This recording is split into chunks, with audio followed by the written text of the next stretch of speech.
Hey guys, welcome to the video. Salt here. Today we're going to be going over the companion, the Smeeta Kavat. So companions were recently reworked about a month ago, and that's why we've been going over a lot of the companions in the game, and we're going to continue to go over a lot of the companions in the game until we're done with pretty much all of them, at least the ones that are Steel Path viable that still serve a niche in the game. So we recently did the other two Kavats, which were the Vaska and the Adarza. We have videos out for those. And so the Smeeta is the very last Kavat we need to do.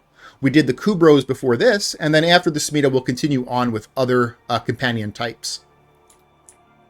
So we have the top commenter of the last video, KS Nanosquid, and the first commenter of the last video, Montero U. And then we have our recent supporters of Johnny, Eddie, and Lolvio. Thank you so much for your support. Okay, so we have Olanius Pius, our Smeeta Kavat here. I'm a big Warhammer nerd, that's why he has that name. I might change it. It's kind of a corny name. So we'll go to upgrade, and we're going to go over the... Before we go into all of his mods, we're going to go over the Smeeta-specific mods. So I'm just going to type in Smeeta, and it's going to be Charm and Mischief. So these are the two specific Smeeta mods. Now, when you build a companion, you need to use at least one of their specific companion mods. If you don't, then there is no reason to be using that companion. You might as well be building out a different companion. So for a companion to be Steel Path viable and for it to at least have some kind of a niche in the game, you need to at least be using one of these things. If for some reason the pet has really weak mods and there's no reason to use either of them, then that pet is no longer Steel Path viable. Now, in Smeeta's case, he does use both of these, so he is still Steel Path viable. He still has a niche in the game. However, he has been nerfed a lot, specifically with his mod Charm. So let's go over Charm first here. Smeeta Kavat has a 40% chance every 27 seconds to bestow its owner with good fortune. That is very vague, and that doesn't explain anything about the ability, but luckily I have multiple slides to go over that explain Charm. So previously, if the loot portion of Charm procced, it was a duration, which was important because you would just get double drops for a certain duration, which was very, very powerful. However, now it has changed where if you get the loot portion of Charm, it's just one instance. It's just one instance of a rare resource of that tile set that you're on. Or not tile set, but map that you're on. So if you're in Zaramon, the rare resource is Entrati Lanthorns. If you're in the Void, the rare resource is Argon Crystals. It also considers Steel Essence a rare resource, so you're still getting Steel Essence with it as well, but it's just one instance of it. It's no longer a duration, which does kind of suck. That's why it's been nerfed a lot. And so Smeeta Kavat is no longer the king of loot companions. He's actually a side grade now. So there are two other loot companions in the game, the Chesakubro and the Sahasakubro, and now you have the Smeeta Kavat as well. So there are three companions that are kind of side grades to each other. Smeeta Kavat has that small percent chance to just get a rare resource of the map that you're on. And when we talk about the Kubros, I might mix these two up, so forgive me. But one of them has Dig and one of them has Retrieve. So I think it's the Sahasa that has Dig, but again, correct me if I'm wrong here. But Dig, when that happens for that Kubro, he gets 2 or 3 items, and the game prioritizes those items for things that you need. So most of the time, it's going to be energy, health, ammo, or life support, which is really powerful, but if you're specifically going in for looting, to actually get, regular resources, then Dig might not be the best, because a lot of times it's not giving you the the collectible resources. It's just giving you health orbs and energy orbs and stuff. It's still really powerful though. And then you have the other Kubro's effect of Retrieve, which is kind of like a little mini Necros effect, where it's just a 45% chance to get a extra piece of loot from a dead body. But it's on a cooldown, so it's not like Necros where it just stays up all the time as long as you have energy. It's on a cooldown for it. But you will be getting resources from that retrieve mod. So retrieve is pretty powerful for resource farming. Dig is probably better if you're actually like doing endurance, because when you need energy, and dig is going to give you energy. It just might not give you as many resources as retrieve does. And then finally you have now Smeeta Kavat with charm, which is just a very small % chance to get a rare resource. So, okay, let me stop running my mouth about that. I just wanted to kind of point out now that he is a side grade to 2 other loot companions. So let me go more into detail with charm here. We're going to bring up the first slide. Here we go. Okay, so charm, the first part of it is every 27 seconds, there is a 40% chance for one of these items to happen. Okay, that's cool. That's what it says on the mod, but there's a lot more to it than that. So, if the 40% chance procs, then one of these items will happen at an X% chance. Okay, so every 27 seconds, if that 40% chance doesn't proc, like, if the other 60% happens and you don't get anything, you don't get anything. Nothing happens whatsoever. So, that 40% chance has to proc, and then something happens. Well, what happens when that procs? Okay, let's bring up the next slide. Got to press the right buttons here. Here we go. Okay. So this is what happens if that 40% chance procs. There's a new % chance for these things to happen. So there are 6 items on here. The first item is a crit chance buff. So there is a 10% chance to get that crit chance buff. It's going to set your crit chance to 200% regardless of mods or other critical buffs. And this lasts for 30 seconds. All right. Now, the next item that could happen is there's a 20% chance that all energy expended is refunded for 10 seconds. The 10-second duration on this one. So that's really cool. You get free casts, basically, or free energy consumption for 10 seconds, if this happens. The next item that could happen is triple affinity.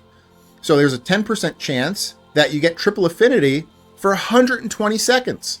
So you could also argue, we were talking about Smeeta being a loot companion and competing with the other 2 companions to be like the loot companion that you choose. Well, you could also argue that the Smeeta Kavat, its new niche in the game, is also helping to level things because of the triple affinity buff. I would just argue that it's a very small % chance, right? Like a 10% chance to get that buff. It is a long buff, but it's a very small % chance. I feel like you could probably go like 8 rounds into Sanctuary Onslaught and maybe this triggers one time. I mean, it's down to luck, really. I mean, you could get lucky or unlucky, but I feel like this wouldn't happen a lot. Okay, and then you have the fourth item here, which there is a 25% chance that you get to reload instantly one time. And there's no duration to this because it just happens one time. So this is a little bit lackluster. However, you can actually kind of mess around with this fourth item. So if you purposely choose a weapon that does not technically reload, like maybe it's a battery weapon, I think bows also might work with this too. But if you purposely choose weapons that don't reload, then Smeeta Kavat will actually take this off of his list. This will never trigger. And so this will actually increase the percentages of the other 5 items to happen more often. So that's something that you could do. If you wanted to build this out for maybe either the affinity or for the rare resource, then you would purposely go in with a weapon that does not have to reload. Okay, the fifth item here is there is a 25% chance to negate damage from the next hit and awards 150 overshields. And again, there's no duration on this one. This is just on the next hit that happens.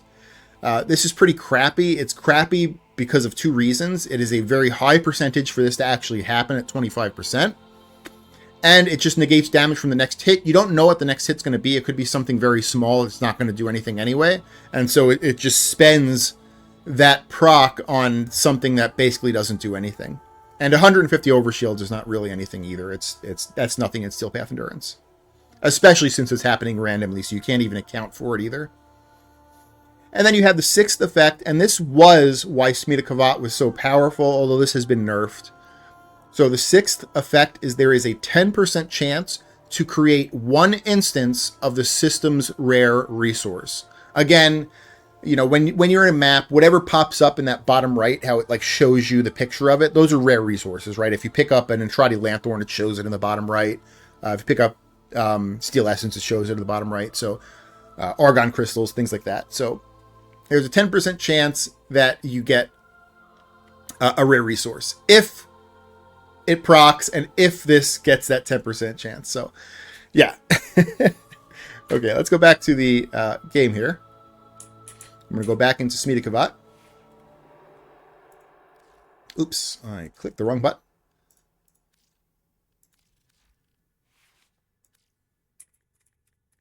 Okay, so that is Charm. It still gives a niche for Smeeta Kavat, and so Smeeta Kavat is still Steel Path viable. It's just that he is not as powerful as a loot companion as he used to be. So it still makes it on the build, though, because it actually gives a niche. Okay. Next, we have Mischief. Mischief is very powerful. Unfortunately, doesn't really give a niche to the Smeeta. It's just is a very powerful defensive ability. That's really all it is. So if we look at Mischief here, Smeeta Kavat becomes invisible for 9 seconds, every 7 seconds, and while a Decoy Kavat draws fire.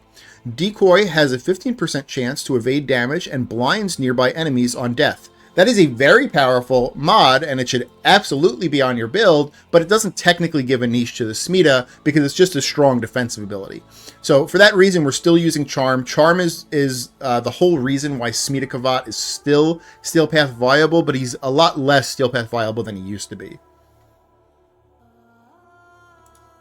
Okay. And I'm going to skip ahead to this blank slot here. This is where a Retriever mod should go, and we're going to explain a little bit about the Retriever mods and kind of why the Retriever mods are basically what the old Smeeta Kavat used to be. So the old Smeeta Kavat basically used to be Loyal Retriever. What they did was they took Charm, they took the old loot buff that Charm had, and they did the maths. They did the maths of how what percentage it would usually happen to in the game, and they created the Loyal Retriever mod based on the Charm loot buff. So it's in the patches. It's in the patch like notes too. So it's actually like the whole concept of the Loyal Retriever mod. It was a 13% chance to get double credit and resource pickups. Now, that's not how the old Charm used to work. It used to be a duration, and there was still a percent chance that it happened, but they just basically did all those maths, and they created a mod that just happened all the time at a smaller percentage that you would normally see that rare buff from Charm come up. So that's the Loyal Retriever mod. It is a 13% chance to double credit and resource pickups. And then they created 2 other Retriever mods, which are increased percentages, except instead of both credit and resources, it's one or the other. So you have Resourceful for 18% chance for double resource pickups, and you have Prosperous for an 18% chance for double credit pickups. It doesn't matter what you pick here. You could pick any of these 3, so just pick whatever you need the most. I personally need resources, so I'm going to be using Resourceful Retriever here. Okay, I think we've finally gone over all of Smeeta's like weird things with his loot now. We kind of understand that. So now we can go over the basic mods on the Smeeta Kavat. Okay, we're going to start off with 2 survivability mods. These 2 survivability mods are going to be dependent on the Warframe you pick. I'm playing an Inaros, which is a health and armor Warframe that stacks health and armor, and so it makes sense for me to use Link Vitality and link my health to my pet, and Link Fiber and link my armor to my pet. However, if I was using a shield Warframe, like Hildren or Shield Harrow, and I was a shield and adaptation Warframe, it instead may look like this. Instead of linking my armor, I would definitely want to link my shields. And so it could look like this for a shield and adaptation Warframe. You would link your shields and you would link your health. The other way it could possibly look for a shield and adaptation Warframe is taking off linking your health. You're still linking your shields, and instead you're using Hasten Deflection to increase your pet's shield gate potential. So either of those two is how you would build your Smeeta for a shield and adaptation Warframe. Again, I'm a health and armor Warframe, so I'm going back to my vitality and fiber. And now, not all Warframes are health and armor, and not all Warframes are shield and adaptation Warframes. Some of them are shield gating Warframes. And shield gating Warframes don't stack health, they don't stack armor, and they don't stack shields. So they typically have really poor stats. And if you have poor stats, you don't really want to be linking your crappy stats. And so in that case, you have these regular mods. You have enhanced vitality, metal fiber, and calculated redirection. And so these just increase your pet's base stats instead of linking your own Warframe stats. So you could use these instead for a shield gating Warframe. The other thing to remember with the shield gating Warframe is you could still use haste and deflection as well. Okay, let's continue on with Synth Deconstruct. So Synth Deconstruct is enemies injured by the companion have a 25% chance to drop a health orb when killed. So this combos incredibly well with the mod Equilibrium. If your Warframe uses Equilibrium, then Synth Deconstruct is a must. And also, if your Warframe just needs some extra health, maybe you're kind of struggling a little bit, Synth Deconstruct also helps because it drops some health orbs once in a while. So those two reasons are why you would use Synth Deconstruct. If you are not using those two reasons, if you're not using Equilibrium and if you don't need health, then you don't need to use Synth Deconstruct. You can take this off and use something else in this slot. All right, we're going to skip over Resourceful because we already went over this. Primed Animal Instincts is going to give you loot radar and enemy radar.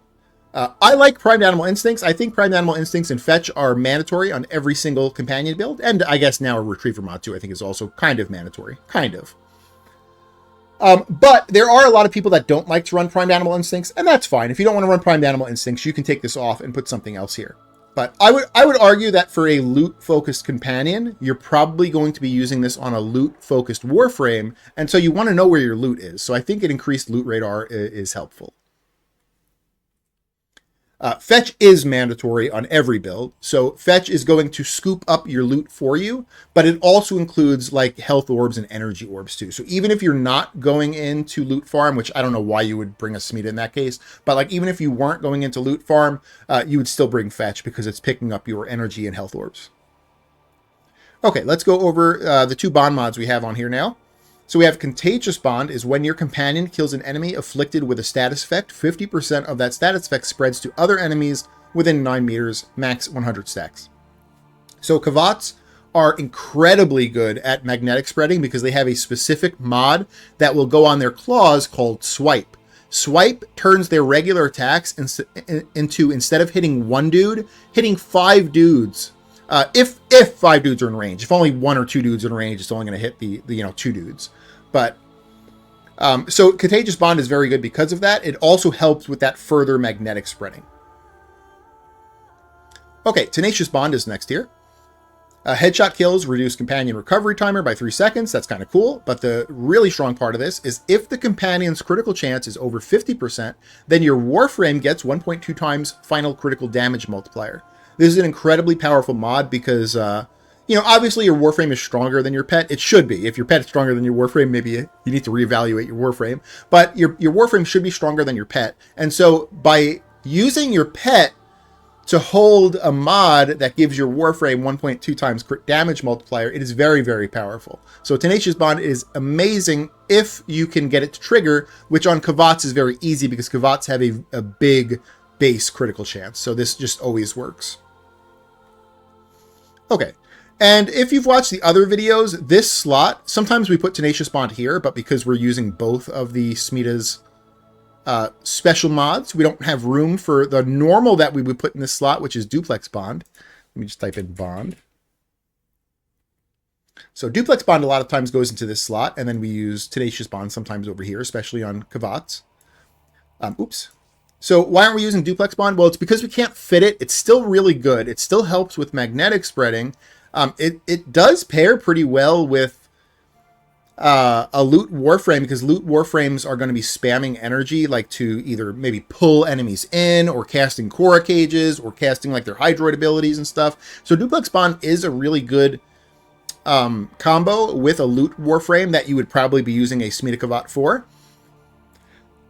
It just doesn't make it on the build because we don't have room. So if you are the type of person that doesn't like primed animal instincts, you could use duplex bond over here. Or again, if you didn't need synth deconstruct because maybe you're not using equilibrium, you could also, fit duplex bond right there too. That's fine.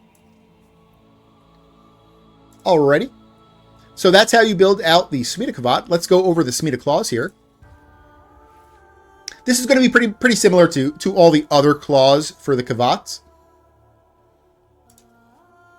So for the posture, there are two options. There is protector posture, and there is assassin posture. So let's go over assassin posture first. This is the one we're not using, but it's an option. It's still an option. So the companion will prioritize Eximus and other high-ranking enemies, and it gives him a plus 300% overguard damage. This is very, very powerful with Kavats and just companions in general, because Kubros and Kavats, they kind of specialize in magnetic procking and magnetic spreading. And magnetic procs, they affect the dudes that have overguard the most. And so it makes sense for your Kavat to be specifically targeting those enemies that actually have that overguard. Because with the Bell Ringer and Magnetic Strike combo, we're putting those magnetic procs on the dudes that those magnetic procs actually need to be on. So that's why Assassin Posture is very powerful. But I'm going to explain why I think Protector Posture is also just as good, possibly better. So Protector Posture is the companion will prioritize attacking enemies within 15 meters of the Warframe, and attacks inflict +4 puncture procs. So +4 puncture procs equal 20% final critical. So it's just these little 20% final critical buffs that will happen. Now, they're going to happen on a lot of enemies, because if we were remembering, Swipe hits 5 dudes at a time. And these are forced procs, so these don't even take your status chance into account. These just happen all the time. So now your dude's hitting 5 dudes at a time. All 5 dudes are getting these 4 puncture procs, so that it's these 20% final critical buffs. And so it makes your Kavat into like a crazy little like 20% final critical spreader. You're going to have these little 20% final critical buffs on like all these enemies all over the map. So you can decide, well, I want him to make sure, like, the instant an Eximus comes out, I want him to purposely be going after that Eximus. Then you can go for Assassin Posture. Or if you're, eventually that Eximus is going to get a magnetic proc, because your Smeeta can spread a lot through different means, right? Contagious Bond, Swipe hitting 5 dudes at a time. So, like, dudes are going to be getting magnetic proc regardless, even if he's not singling them out. But it just might not be instantly. So in that case, Protector Posture would be stronger. So make your decision on those two. Both are very powerful, and both have, completely viable thought processes behind them. Okay, let's go over the mods here. So we have Bite for critical chance and critical damage. Maul for melee damage. Precise Conditioning for 385% melee damage, and it converts all your base physical damage to slash damage. Burning Claws for 330% heat, 330% status chance, and converts all elemental damage from these claws to heat damage. I'm going to explain briefly why I think that slash and heat are the best options. But they are just minor increases. And actually, there's probably a argument to be made that impact and heat could also be just as good. So, okay, let's go over heat first. So, again, your dude is magnetic spreading. Magnetic is going to be doing more damage or more of a debuff on enemies that have overguard. Most of those overguarded enemies are going to also have armor. Not all of them. They're still going to be like, Corpus, Eximuses and stuff. But a lot of those overguarded enemies are going to have armor, like Thraxes and the Grineer dudes. And heat acts as a partial armor strip. So not only are you weakening them with the magnetic, but you're also giving them a partial armor strip, which is further weakening them. So Burning Claws is very powerful because of that. Now, I think Burning Claws is an absolute must if you use Assassin Posture, because now he's going to be purposely focusing on those Eximus enemies. But I think it's still pretty decent with Protector Posture. On Protector Posture, you could also consider Shocking Claws. It's pretty decent. So that's why I think Heat is the best. But again, on Protector Posture, you could also make the case for Shocking Claws. And then for the physical element here, Precision Conditioning, why do I think Slash is the best? Well, if we look at the status chance, it's pretty low. Status chance is only 32%. And what are the statuses that he's going to produce 1 every 3 hits?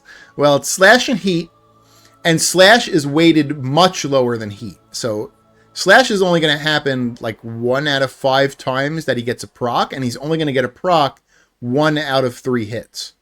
So in the very off chance that he produces a physical element, what physical element would be the most impactful?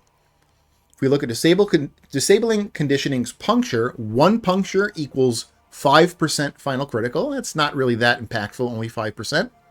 Brute conditioning, 1 impact proc is actually kind of decent because 1 impact proc will be being converted because of magnetic strike into a magnetic proc.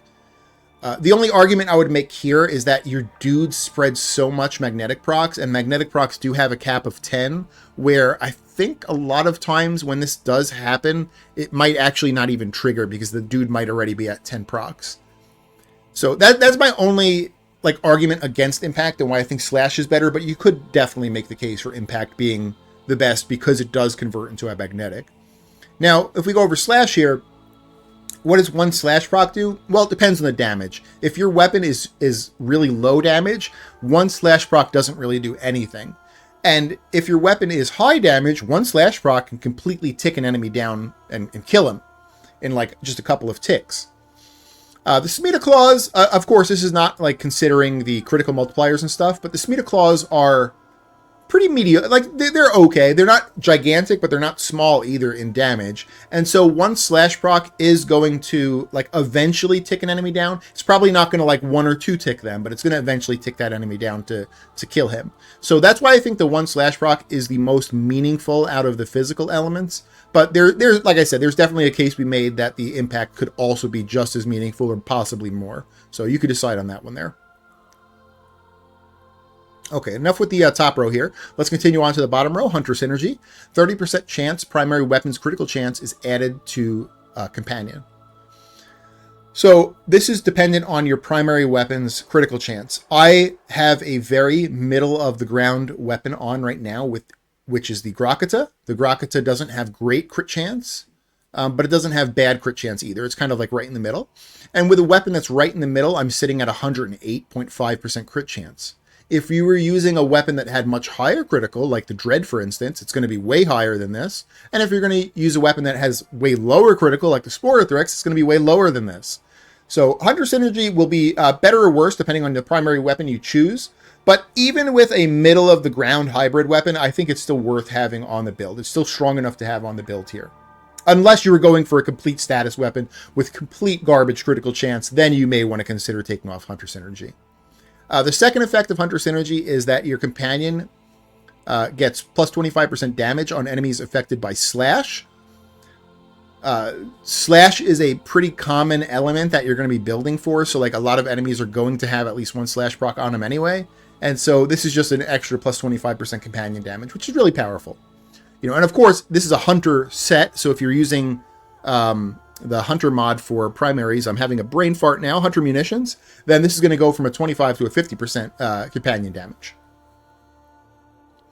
Okay, the next mod here, Swipe. Swipe is absolutely amazing. Should definitely be on the build. So this is going to turn your just basic Kavat attack into hitting 1 dude, into hitting 5 dudes. So it's going to strike 4 additional enemies and increases your attack range by 2 meters. All right, and then finally we go with the 1-2 punch here of Bellringer and Magnetic Strike. So Bellringer is melee attacks, knock down enemies, and apply 4 impact statuses. And then you combine that with Magnetic Strike, where there's a 100% chance to apply a magnetic proc when you inflict an impact proc. So these 4 forced impacts, because again, these are forced procs, just like the punctures up here are. So these don't care about your status. These are going to happen regardless. So these 4 forced impact procs are going to turn into 4 forced magnetic procs. Really nice. So that is how you build out Smeeta Claws. That's how you build out the Smeeta Kavat. I don't believe there's really any gameplay that is required to show off the Smeeta. Mischief is just a powerful defensive buff, and Charm, to show this off, I would have to sit in a mission for like 30 minutes for all of those procs to occur. Keep in mind though, those procs, let me go over here again. Let me bring these up here. So these procs can stack, okay? So the triple affinity, if you get lucky, like let's say you get the triple affinity buff, right? It happens that 40% triggers, and then the 10% triggers, and you get a triple affinity buff. If in the next 27 seconds, it happens again, right? That 40% triggers, and then you get lucky and you get another 10% triggering on the triple affinity buff, it's going to stack with itself. All of these can stack with themselves. Well, at least the ones with duration can. So, these all stack. Consider that. They stack.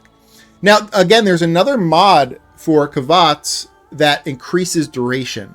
And that was absolutely a must for the old Smeeta, because the old Smeeta's loot buff had a duration on it, but now it no longer has a duration on it. The only things that have duration are the affinity, the free energy, and the crit chance.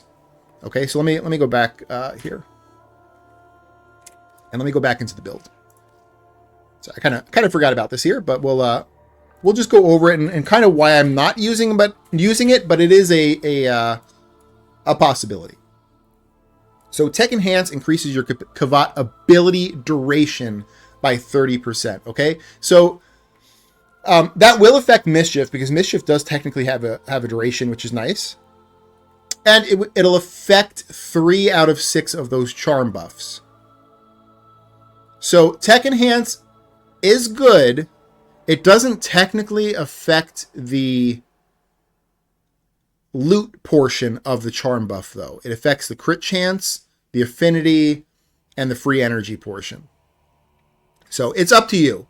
It's up to you. You're probably picking a Smeeta for the loot, and so for that reason, I don't really care too much about putting Tech Enhance on the build, but it's possible. If you didn't want Primed Animal Instinct, you could put Tech Enhance here. If you didn't need Synth Deconstruct because you weren't using Equilibrium, you could put Tech Enhance here.